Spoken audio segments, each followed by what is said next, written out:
Well, hello, everybody. Welcome back to Cocktails and Rocktails with me, your most notorious groupie, Allison Rouse, author of this little book we've got tonight, The Life and Times of That's Right, Me. These other little books, where you can get that, down in that description. Hit that link tree up, fiddle about, use your fingers, check it all out. And as always, thank you guys so much for truly just being absolutely amazing here, being a really cool family, having fun, telling stories, just really have it. I just can't even ever be. I know I say this every week or every episode, but I truly cannot be thankful enough for how awesome everybody is here and for tuning in, and just thank you guys so much. Really, truly, from the bottom of my heart. And I mean, today you can see it's a blackout episode because there's a reason why.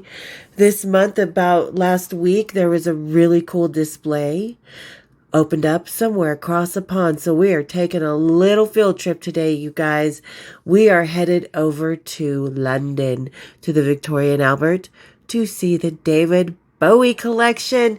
Because, I mean, what other artists are we going to have in a fucking museum? David Bowie was always synonymous with art and music and everything in between. And that his art was not just music, but it embodied everything. Everything. We've had so many cool eras of David Bowie, so it's just makes total sense. So everybody pack your lunches. We're going to London. And today, because we're headed over to the UK, we're going to one of the oldest breweries. They're called the Samuel Smith's Brewery. We're having a little bit of their winter ale lager. Just comes out once a year. Haven't really had it before, so excited to try this one. Because we all know I'm a brewhead, as we can tell by most of the cocktails. I'll get back to drinking hard liquor, but the older you get, sometimes it's just, nah, hard liquor's not my friend all the time. So everybody, grab your Bowies, kick up your feet, and let's have a little cocktails and rocktails. Cheers, my dears.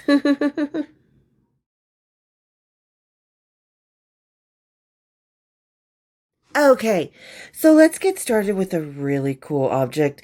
1974, David Bowie, Diamond Dogs. We all know it. We love it. This photograph by Terry O'Neill. What a great way to open it up, because I think this is how we all, when we look at David Bowie, we think of him as Ziggy Stardust with the, lightning bolt on his face. And this kind of era in his career really defines him. And I love this picture by Terry O'Neill. I think it's just amazing. I tried to figure out where they got the dog, but nobody said in the description where they got the dog. But like I said, really awesome way to kind of open up a new part of, and this is, I believe, a permanent fixture in the V&A. And what other artist would deserve this but David Bowie? So really awesome picture. Love this one. Just hanging out with the dog with his platform boots, being all Ziggy Stardust. Friggin' love this. Okay, so next up on the docket is, I'm going to put these drawings up. They're by David Ziggy Green, done April 14th, 2013. Just some really cool drawings, and I believe you can order prints from these, because as described on the Victoria and Albert website, which is an incredible museum, one of my favorites in the world. View by appointment or order this object. So when it says order this object, it means you can get prints of these, which is really cool, because I mean, what a great souvenir to take away as something that was part of this collection, I mean, and I just really enjoy these photos. I enjoy something that's different, that's kind of one of a kind, that tells a different story off the stage of the artist. So if you want these, go check out Victoria's Albert's website. I'll put the link down in the description, because you can get these there.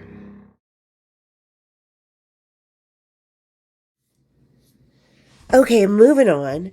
Another photo that I really love this photo. I mean, this is so casual. You can tell it's backstage. It's just David Bowie getting ready to go on stage or just coming off stage. But even cooler, it's by Linda Eastman, aka Linda McCartney, Paul McCartney's ex-wife. So this kind of, because she was a photographer when she met Paul, but this kind of tells you, without really knowing it, his social circle, who was hanging out backstage at the time. It tells so much more of a story than everybody thinks. You know, I mean, it's just, I love that it's by Linda McCartney. I love that he was hanging out with her and probably Paul McCartney. And Lord knows who else was backstage at the time, because, you know, David Bowie, this is a time in his life where he was really like finding his footing, finding his voice at the moment, so to speak, you know, and I love it. Very candid. I love these candid pictures off the stage, but really cool to see. So glad they have this on the display. And you know what? I think it's a little time for a heavy hitter. This jacket, I mean, come on, talking about David Bowie being Ziggy Stardust. Who doesn't look at this jacket and know immediately? I mean, even our children, our children's children, our great grandchildren, they're going to know. It's just like the Beatles. It's just inherent knowledge that is kind of born with us. I love this whole stage outfit. I love this jacket. It's so David. Maybe he was wearing it the night Linda McCartney took that picture. Who knows? But we have to do the David Bowie. There's matching pants to this. And like I said, I'll put the link down at the Victoria Albert. If you're headed to London, this is a must see, really seriously, not just this part, this display at the Victoria and Albert, but that place has so many amazing displays. It's just in collections. It's so cool. So if you're headed to London, yeah, take your time out. Go check this out, because who doesn't want to see this jacket up close? Okay, and continuing on. And here's something we don't see very often. And I've talked about before, like, in the roadie issues and stuff like that, or the episodes that I do about roadies and behind the scenes. This is a stage model for his 1982-83 Serious Moonlight, which is about the time I discovered him. And I could just picture him, everybody, you know, that yellow kind of shoulder pad suit that he used to wear, that kind of outfit when he was singing Dancing in the Streets with Mick Jagger, or doing Little Drummer Boy with, not Frank Sinatra, who's the other blue-eyed critter? In the comments, I can't remember, Bing Crosby. But yeah, so can you imagine like coming up with this design? I don't know. I'm going to go find pictures of his 1983 stage set. I'll put it next to these, because how cool is that? Here is and David Bowie designed a lot of this. He had a hand in just about everything he did. So this, I mean, and look at the guy with the guitar. Just absolutely cool. And David Bowie really liked that modern edge, that kind of clean, that kind of very Basquiat, Jackson Pollock. I mean, he did hang around the Warhol studios, so very much avant-garde and very sharp in a lot of his art ways. So this is just cool. This is, like I said, a set model of his 1983 tour, Serious Moonlight. Just fucking cool, right? Okay, so here's a couple of the pics that I could find online. It doesn't look like the stage turned out as elaborate as he wanted, which does make sense because there's so much construction. There's so much time that it goes into putting up that stage. It might not have been viable and might not have fit into every arena he was booked into. So here's the only pictures I could find of the stage. If you can find more, put it in the comments. And here's another from the Ziggy era, and something you can also order, but I love this picture. It's a poster, unknown artist, 1973. Just really, really cool, early David Bowie. Like I said, order this object is part of the description. So this would be an awesome poster to frame and have up in your house, in your office, wherever you'd like it. I mean, just so cool. The eyes, I love the way they got the eyes and the way he did his eyeliner from underneath. I mean, it's just so cool. This is another way we all picture David Bowie, like, you know, just very close to the lightning bolt on his face. Just totally awesome. All right, and let's move on to this. It's something that is truly deliciously enticing. This one era of David Bowie that we all love. Everybody can sing it with me. I'll be there for you, as the world falls down. down. This is why I'm not a singer. Anyway, this jacket reminds us all of when David Bowie was the Goblin King. I mean, come on, Labyrinth. It's such a huge, another huge thing that we think of with David Bowie is him playing the Goblin King, and it's just absolutely amazing. Even though this jacket was not made for that movie, this was made for his 50th birthday concert. So, but I could just imagine, even at his 50th birthday concert, we would have all just been gagging for him as the Goblin King in this jacket, just going home to our battery-operated boyfriends that might have been bigger than David Bowie's. Who knows? I've heard rumors that he was pretty small. But anyway, so, yeah, this is just absolutely, put on that codpiece, baby. Come to my bedroom. Yes, I love this jacket. But like I said, this was made in 1997 for his 50th birthday concert. He was still good looking at 50, let's face it. All right, and let's move on to another David Bowie 1997 50th birthday anniversary. And you can see with the 50th birthday anniversary, he really did hit all of his all of his eras, just really truly. And this outfit just shows his total love of avant-garde art. Like, look at those shoes, those cage shoes, just crazy. I mean, yeah, the pants are black, cool beans. Love that shirt, very much early on, that kind of 60s 70s vibe. But these shoes, I could not even imagine walking out on stage in these shoes. I couldn't do it. I would fall on my face. And I can do 7-inch heel platforms running and swinging from a pole. But these shoes, no fucking way. No fucking way. But they're very, very cool. I mean, just how cool to see, like, the ingenuity and the creativity and the strictly David Bowie that goes into his wardrobe that he has a hand in designing. And on to the next one. Now, what English rocker's stage wardrobe at some point in his career, it would not be complete if they did not have the Union Jack jacket. I mean, this is classic Bowie again. Alexander McQueen, who has used the Union Jack in his designs before. Absolutely love Alexander McQueen. He makes some incredible designs. This says David Bowie all over it.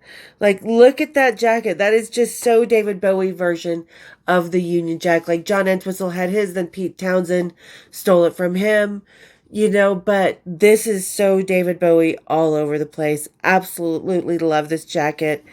And I really would like to see it in real life because I never got to meet David Bowie. So looking at his clothes would be, how tall is he? How big is he? I mean, just something totally cool. Just to go, another Union Jack jacket. Meh, but it's David Bowie's Union Jack jacket. Totally awesome. Okay, and up next is another Freddie Beretti design made for the 1973, for the 1980 floor show tour. And these are, again, something we can totally picture David. Now, they're called, what are they called? Topless jumpsuit? Because this would go up to, like, right beneath David Bowie's pecs. And then he would be, naked from there up with his gloves and his makeup and his hair done. Totally Ziggy Stardust. Absolutely friggin' cool. By the looks of the way it is on the Victoria and Albert website, these may not be on display yet. They may be rotating them out of the display and putting something else in the object, because they do that. When they have this many objects for one collection, and especially when it's fashion or a specific artist or anything like that, then they rotate the objects out to keep it fresh, to keep it interesting, to keep people coming back. And these definitely would keep me coming back, because they're also kind of stretchy pants, and we can tell what's happening in those stretchy pants, can't we? It's always the pinky ladies. Okay, and here's a fun little random one that just makes me think, put on that jacket, Mr. Goblin King, grab your little doggy and get into my bedroom. But this is a poodle puppet used by David Bowie during his performance on Saturday Night Live in 1979. If anybody can find it, put the link down in the comments. If I can't find it, if I do find it, I'll put it put the link down in the comments, and we can just see how he used the dog, which I'm sure was a reference to the Diamond Dogs, so probably had a lot to do with it. But just kind of fun, and I would like to see it in action because it looks like it's gonna do something, and it has little shoes on. It has little fucking shoes on. Of course, if David Bowie had a dog in real life, it would have shoes. It would probably have a very cool haircut and at least two awesome jackets. Well, no, he'd have a whole wardrobe of them. But yeah, just a random thing. Little doggy from the Saturday Night Live. Because it was a big deal to be part of Saturday Night Live. Absolutely. And David Bowie had his day in the sun on Saturday Night Live as well. So just kind of cool, Here's the little yap yap dog. Okay, and keeping with the kind of creepy puppet theme, here's another part of that Saturday Night Live. I don't want to know. Oh God, there's a picture of it with no clothes on. I will not do that to you guys. But this is another puppet prop from 1979 Saturday Night Live. When he performed Boys Keep Swinging. I would have swung this puppet out to the friggin' crowd. I do not care. I would have batted this son of a bitch. This thing would have haunted me. I might have to sleep with the lights on tonight. Like, what was it? Why does it have no head? Every rock star needs head. I mean, we'll just leave it at that. Does this puppet creep you out? Tell me in the comments, because it creeps me the fuck out. Okay, and here is another, I love art, so this is a really cool. David Bowie was also an amazing artist. This is a self-portrait Mystique of him in 1988. He did this in 2002, or the lithograph was made in 2002. I'm kind of confused because it says self-portrait 1988 from the painting, but this is the lithograph of that.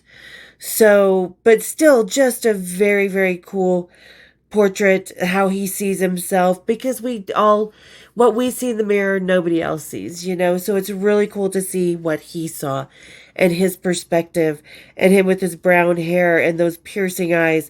You could still probably look at this and be like, is it David Bowie? But just really cool to see his style of art as well. It's still very crisp, but it's somewhere like, if you look at Picasso's early works, you'll see that Picasso was actually a very classically trained artist. But then you kind of see, watching the transition from his early style to what he became, this looks like something in the middle to what we know Picasso as now, but what he was at the early. This looks like one of his transition pieces, and that's one of my favorite. Like, early Picasso in his transition era is my favorite. So this painting, this lithograph, absolutely amazing. I love this. And let's see, is this one that you can order? No, you cannot order, but it is on display. Okay, we're going to wrap it up with two more of David Bowie's early objects, early costumes, really. So this is The Man Who Sold the World, designed by Mark Ravitz and David Bowie, because like I said, David Bowie had a hand in designing just about everything. So this is worn on The Man Who Sold the World when he performed that on Saturday Night Live in 1979. Still a huge, huge thing, but really cool costume. I really do want to find, if I can find any footage of that on YouTube here, I will put it down in the description, because seriously, this is just a cool outfit. I would like to see how he moved in it, because it is very avant-garde, and was, his style really represented his phase and his music career at that time. And in 1979, and then when we saw him in the David Bowie Let's Dance era, this is a transition from Ziggy Stardust to that era in David Bowie's career. So this is really, to me, very significant. And you wouldn't think so, but it is. You wouldn't tell by just looking at it that it's even a costume, but still very, very cool outfit. Very cool costume. Very cool to see that David Bowie designed this with Mark Ravitz. Just really cool. That reminds me of a perfume bottle, like a Thierry Mugler. This could be a David Bowie fragrance bottle. There should be a David Bowie fragrance. I wonder what that would smell like. Definitely no patchouli in that one. Okay, and last but certainly not least, how can any of us not look at this and be like, Ziggy Stardust, David Bowie? This is from the heart of his Ziggy Stardust phase of his career. Absolutely stunning. Those really extra wide, just overpronounced, culotte type of pants, that black, that silver, that kind of space guy feeling that was going on in the 60s and 70s.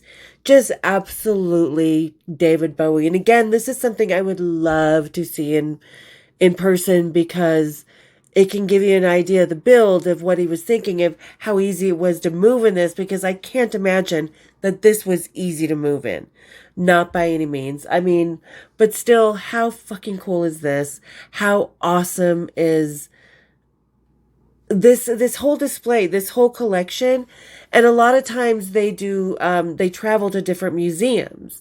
So like this may go to the Metropolitan, it may go to the LA, it may go to Seattle, may even come here to Salt Lake City, because we do get a lot of really cool collections that do go on tour, because this is how museums really make a lot of money.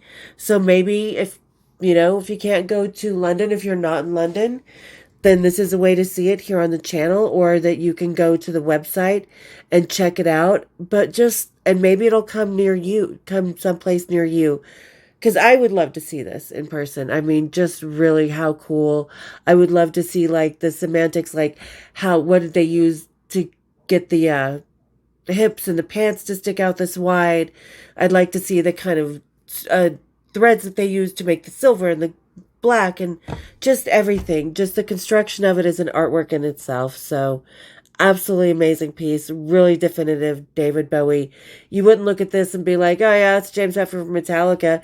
You wouldn't even look at this and think David Byrne from Talking Heads, distinctly David Bowie. All right, guys. So there you go. There is a little bit, just the tip of the iceberg of what's happening over in the UK at the Victoria and Albert. Just so cool. I love the fact that they give, rock stars and music throughout our history these collections and these displays, because I mean, music really is truly art, just like anything else in any of those museums. And someone like David Bowie definitely deserves the homage that is being paid to him there. It's just absolutely amazing. Like I said, if you're going to London, you're in London, go see it 100%. This is an amazing, I love the V&A, because so many different displays. It's just amazing. I just never, I always discover something new there, and this just opened up. So this is a whole new discovery. They will keep turning over different displays. They'll keep the main displays, but they'll put out different objects, send different objects to other museums for all of us to see. So yeah, be checking it out in your area. And I know, I kind of geek out on the museums, but that's me. I love art. I love museums. Like, if I was in New York City, you would just find me down fucking Museum Row at the Frick, at the Metropolitan, and at the Guggenheim. I would not be kidnapped. I would be locked in one of those museums, because I would be lost in them. So, but I hope you guys enjoyed this as much as I did. Tell me your favorite Bowie one. If you looked at the collection online or whatever you saw here, tell me what your favorite one was down in the comments, because we all have our different favorites with David Bowie, don't we? I mean, I discovered him, like I said, during his Let's Dance, put on your red shoes and dance the blues. With his boxy little suit and stuff, and his blonde hair and his little smirky smile, just absolutely. So, and, we all go on a discovery with David Bowie, and this is a way to keep him alive and let all the generations learn who he was, because let's face it, music sucks these days. Ain't nothing original. So, all right, you guys, and thank you so much, as usual, for getting through this whole episode with me. You guys rock. You're so awesome. I just begin and end with how thankful I am for you guys. And if you're just hanging out, go check out the rest of my episodes. I'm a famous groupie that talks about all the rock stars in a very unadulterated and real way. I'm not going to be kissing anybody's ass. So go check out the rest of the episodes on this channel and come out. Join part of the family. We got a badass family here. So press that subscribe, hit my bells, share it all, then hit my bells. And we'll see you next time on Cocktails and Rocktails. Cheers, my dears.